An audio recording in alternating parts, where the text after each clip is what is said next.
สบายดีพี่น้อง เป็นจังใดสบายดีบ่มื้อนี้เราจะมาอ่านพระคำของพระเจ้า กิจการบทที่13ข้อ1หาข้อที่12อยากให้เฮาที่จะจินตนาการว่าถ้ามื้อใดมื้อหนึ่งเพราะเจ้าทรงเลือกเฮาให้เป็นผู้รับใช้อยู่ต่างแขวงต่างเมืองต่างบ้านเฮาจะมีความรู้สึกแนวใดให้เฮาที่จะมาฟังพระคำไปนำกัน คราวนั้นในคริสตจักรที่เมืองอันติโอเคียมีบางคนเป็นผู้ทำนายและอาจารย์คือบารานาบาซิโมนผู้ที่คนเอิ้นว่านิเกอร์ลูกีโอซาวเมืองกิเรเนมาเนเอนผู้ที่ได้รับการเลี้ยงดูเติบใหญ่ขึ้นด้วยกันกับเฮโรดผู้ปกครองและโซโลขณะที่พวกพี่น้องกำลังนมัสการองค์พระผู้เป็นเจ้าและถือศีลอดอาหารอยู่นั้นพระวิญญาณบริสุทธิ์เจ้าได้บอกกับพวกเพิ่นว่าจงคัดเอาบารานาบากับโซโลไว้ให้เฮาสำหรับภารกิจที่เฮาได้เอิ้นให้พวกเขาเฮ็ดนั้นหลังจากพวกพี่น้องถือศีลอดอาหารและภาวนาอธิษฐานแล้วก็ได้วางมือใส่บารานาบากับโซโลจึงใส่พวกเพิ่นไปดังนั้นบารานาบากับโซโลจึงถูกใส่ออกไปประกาศโดยพระวิญญาณบริสุทธิ์เจ้าพวกเพิ่นได้ไปถึงเมืองเซลูเกียและจากที่นั้นได้ลงเรือเดินทางต่อไป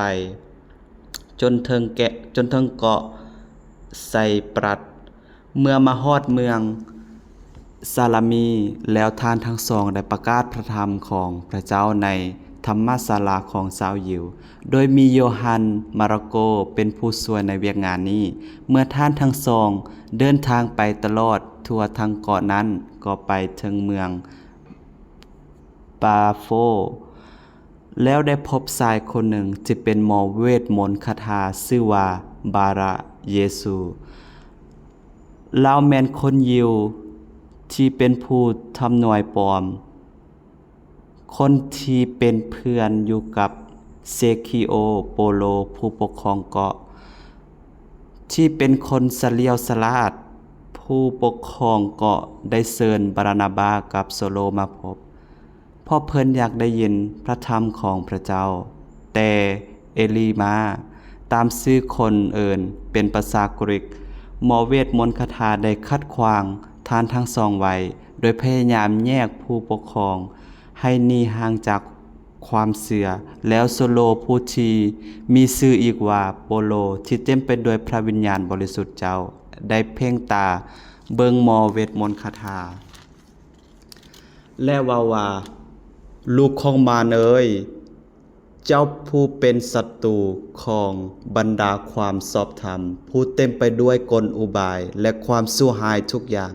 เจ้าจะบ่เซาบิดเบือนความจริงขององค์พระผู้เป็นเจ้าบ่